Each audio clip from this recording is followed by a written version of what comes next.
తండ్రి అయిన దేవునికి స్తుతులు చెల్లిస్తున్నాను. క్రీస్తు ప్రభు నామములో ప్రణాళిక టీవీ వీక్షకులకు, సత్యాన్వేషులకు ప్రత్యేకమైన వందనాలు. ఈరోజు ఎవరు క్రైస్తవులు అనే విషయం గురించి చర్చించబోతా ఉన్నాం. ఎవరు క్రైస్తవులు? ఈ లోకంలో క్రైస్తవ్యం అనేది ఒక మతంగా భావించబడుతుంది. కానీ వాస్తవాలు ఆలోచిస్తే క్రైస్తవ్యం మతం కాదు, మానవాళికి చూపించే మార్గం. ప్రతి వారు క్రైస్తవులు అవ్వాలి, క్రీస్తును అనుసరించాలి. ఎందుకు క్రైస్తవులు అంటే ఎవరు? ఈ పాఠంలో చర్చించుదాం. క్రైస్తవులు అనే పేరు క్రొత్త నిబంధనలో 3 చోట్ల రాయబడింది. అపోస్తలుల కార్యాలు 11వ అధ్యాయం 26వ వచనంలో అంత్యోక్యలోని శిష్యులు క్రైస్తవులు అనబడిరి అని రాయబడి ఉంది. అలానే 26వ అధ్యాయం 28వ వచనం చదివినట్లయితే అగ్రిప్ప రాజు మాట్లాడుతూ పౌలు గారితో, నన్నింత సులువుగా క్రైస్తవునిగా చేయి చూచున్నావా అని అడిగాడు ఆయన. పేతురు రాసిన మొదటి పత్రిక 4వ అధ్యాయము 16వ వచనంలో క్రైస్తవుడైనందుకు బాధ తగును అంటూ ఉన్నాడు. ఈ 3 చోట్ల మాత్రమే క్రైస్తవుడని స్పష్టంగా రాయబడి ఉంది. సాధారణంగా క్రైస్తవులు అంటే క్రీస్తును అనుసరించేవారు, అంటే గురువును అనుసరించే శిష్యులు అన్న మాదిరిగా. గ్రంథం ఏమంటుందంటే యోహాను సువార్త 3వ అధ్యాయము 3 నుంచి 6 వచనం చదివినట్లయితే క్రైస్తవులు ఎవరంటే క్రొత్తగా జన్మించిన వారు, అనగా బాప్తిస్మం పొందినవారు. బాప్తిస్మం అంటే అర్థం మనకు తెలియాలి. బాప్తిస్మం అంటే ముంచుట, పాతి పెట్టబడుట అని అర్థం. దీన్ని బాప్టిజో అనే గ్రీకు పదం నుంచి తర్జుమా చేశారు. మరి లూకాసు వార్త 7వ అధ్యాయము 29 నుంచి 30 వచనాలు మనం ఆలోచన చేస్తే బాప్తిస్మం పొందాలి అనేది తండ్రి సంకల్పంగా మనం చూస్తాం. మత్తయి సువార్తలో మనందరికీ తెలిసినట్టుగా 28వ అధ్యాయము 16 నుంచి 20 వచనం చదివినట్లయితే ఇది క్రీస్తు వారి యొక్క ఆజ్ఞగా మనం చూస్తాం. మీరు సమస్త లోకానికి వెళ్ళి సమస్త సృష్టికి మీరు సువార్త ప్రకటించండి, అందరినీ శిష్యులుగా చేయండి, తండ్రి యొక్కయు కుమారు యొక్కయు పరిశుద్ధాత్మ యొక్క నామమున బాప్తిస్మం ఇచ్చు నేను మీకు ఏ సంగతులు అయితే బోధించానో వాటిని గైకొనవలనని వారికి బోధించుడి అని ఆజ్ఞాపిస్తున్నట్టుగా మనకి అక్కడ లేఖనాలు చెప్తూ ఉన్నాయి. కాబట్టి క్రొత్తగా జన్మించిన వారు అంటే బాప్తిస్మం పొందిన వారు క్రైస్తవులు. బాప్తిస్మం ఒక్కటే అనే మాట బైబిల్ నొక్కి చెప్తూ ఉంది. ఎఫ్సీలకు రాసిన పత్రిక 4వ అధ్యాయము 5వ వచనంలో బాప్తిస్మం ఒక్కటే అంటే ఒక్కసారి బాప్తిస్మం పొందాలనే మాట. దీన్ని చాలామంది ఎలా అర్థం చేసుకుంటున్నారంటే ఏదో దేవుని మీద నమ్మకంతోనో అభిమానంతోనో మనకు ఉండే సమస్యలను బట్టి మరి దేవుణ్ణి అనుసరించాలనే ఒక ఆలోచనతోనో బాప్తిస్మం తీసుకుంటున్నారు. తీసుకుని ఎప్పుడైనా ఒక వాక్యం బోధించినప్పుడు మేము ఒకసారి బాప్తిస్మం పొందాం కదండి, రెండోసారి బాప్తిస్మం పొందాలా అండి, రెండోసారి బాప్తిస్మం పొందాలని వాక్యం చెప్పట్లేదు కదండి, ఒక్కసారి కదండి బాప్తిస్మం పొందింది, కాబట్టి నేను ఆల్రెడీ బాప్తిస్మం పొందేశానంటే నాకు బాప్తిస్మం ఎందుకని అడుగుతూ ఉన్నారు. వాస్తవం ఏంటంటే అసలు బాప్తిస్మం పొందేటప్పుడు ఏ విషయాలు తెలుసుకోవాలి, అసలు బాప్తిస్మం అని ఎప్పుడు పరిగణించబడుతుంది. మనం కూడా చాలాసార్లు నీటిలో ములుగుతాం, ములిగి పైకి లేస్తుంటాం. అన్నంత మాత్రం అన్ని బాప్తిస్మాలు అవుతాయా? ప్రార్థన చేసి నీటిలో మునిగితే బాప్తిస్మం అవుతుందా? గ్రంథం ఏం చెప్తుందో చూద్దాం. అపోస్తలుల కార్యాలు 19వ అధ్యాయము 1వ వచనం నుంచి మనం 1 నుంచి 5 వచనాలు చదివితే అక్కడ ఎఫ్సీ పట్టణంలో కొంతమంది మనుషులు ఉన్నారు. వారు 12 మంది పురుషులుగా వాక్యం చెప్తూ ఉంది. వారు పౌలు గారు చెప్పిన మాటలు వింటూ ఉన్నారు. విన్నప్పుడు ఆయన ఏమన్నారంటే, మరి మీరు బాప్తిస్మం పొందినప్పుడు మీరు పరిశుద్ధాత్మ పొందారా అని అడిగారు.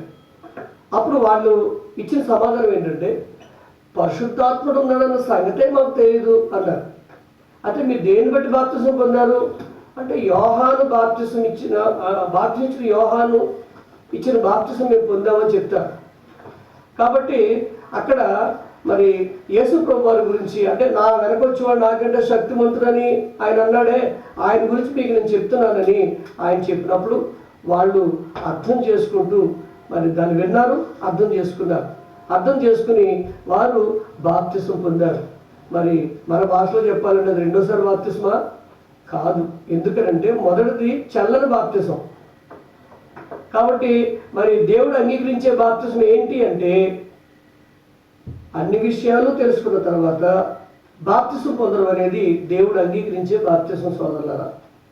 అందువల్ల మరి రోమపత్రిక 10వ అధ్యాయంలో 8వ వచనాన్ని ఇది మనం ఎప్పుడు చదువుకుంటుంటాం, ముఖ్యంగా బాప్తిసం పొందినప్పుడు చదివిస్తాం.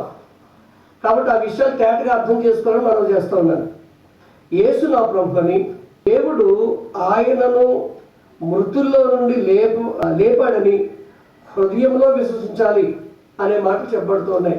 యేసు నా ప్రభుని నోటితో ఒప్పుకోవాలి.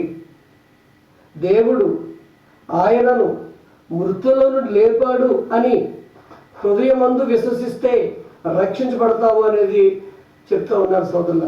మరి ఈనాడు యేసు ప్రభు తనంతా తానే లేచాడంటే అంగీకరిద్దామా? మరి యేసు ప్రభుగా యెహోవా అంటే అంగీకరించుదామా? యెహోవాయే యేసుక్రీస్తు అంటే, యేసుక్రీస్తే పరిశుద్ధాత్మ అంటే మనం అంగీకరించుదామా? ఈ బోధలు మన చుట్టూ ప్రచారం చేస్తూ ఉన్నాయి. ఈ బోధలు మన చుట్టూ ఉన్నాయి. అసలు దేవత్వం గురించి సరైన అవగాహన లేని స్థితిలో క్రైస్తవులు అనేవాళ్ళు బ్రతుకుతూ ఉన్నాం. అందువల్ల సోదరులారా, బాప్తిసం పొందేటప్పుడే ఈ విషయాలు స్పష్టంగా తెలుసుకుని యేసు నా ప్రభు అని నా నోటితో ఒప్పుకోవాలి. దేవుడు ఆయనను మృతుల నుండి లేపాడు అని హృదయమందు విశ్వసించాలి. అప్పుడు మాత్రమే రక్షణ దొరుకుతుంది అనేది గ్రంథం చెప్తున్న విషయం. అపోస్తుల కార్యాలు 2వ అధ్యాయం 38వ వచనంలో మారుమనసు పొంది పాపక్షమాపణ నిమిత్తము ప్రతివాడు యేసుక్రీస్తు నామమున బాప్తిసం పొందాలి అనేది గ్రంథం చెప్తుంది. అలాగే 22వ అధ్యాయం 16వ వచనంలో పాపాలు కడుక్కున్న వాళ్ళు క్రైస్తవులు. అలాగే 2వ అధ్యాయం 38వ వచనంలో పరిశుద్ధాత్మను వరంగా పొందుకున్నవారు క్రైస్తవులు. అలాగే అపోస్తుల కార్యాలు 2వ అధ్యాయము 41-47 వచనం ప్రకారంగా సంఘంలో చేర్చబడిన వారు, ఏ సంఘంలో? దేవుడు సంకల్పించిన సంఘం, క్రీస్తు వారు కట్టిన సంఘం, ఆ సంఘంలో చేర్చబడిన వారు. అలాగే కొరింథీయులు రాసిన మొదటి పత్రిక 12వ అధ్యాయం 12-13 వచనాలు మనం చూసినట్లయితే మరి ఒకే ఒక సంఘంలో చేర్చబడిన, అవయవాలుగా చేర్చబడిన వారు క్రైస్తవులు అని చెప్పబడుతోంది.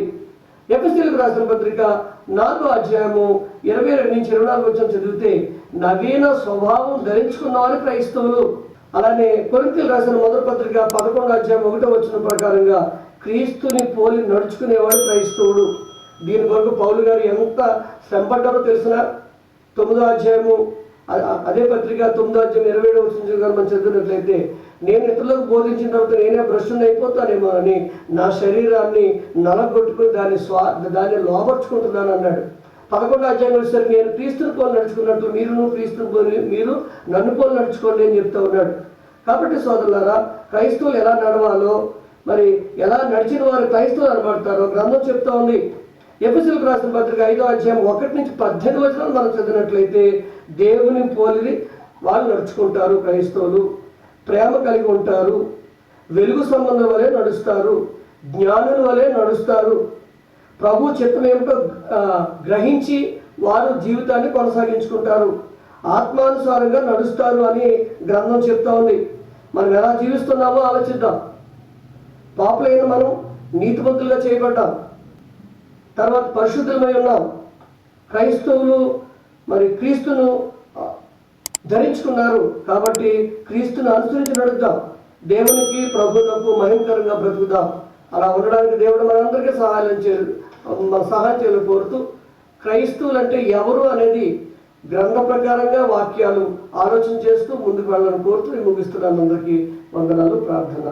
పరలోకమందున్న మా తండ్రి, పరిశుద్ధుడా మీ ఘననామమునకు స్తోత్రం. క్రైస్తవులుగా మేము తండ్రి నడిచే భాగ్యాన్ని మీ కుమారుని ద్వారా మాకు అనుగ్రహించారు. అందుని బట్టి మీ కృతజ్ఞత తండ్రి. క్రైస్తవులుగా జీవించడానికి మాకు సహాయం చేయండి.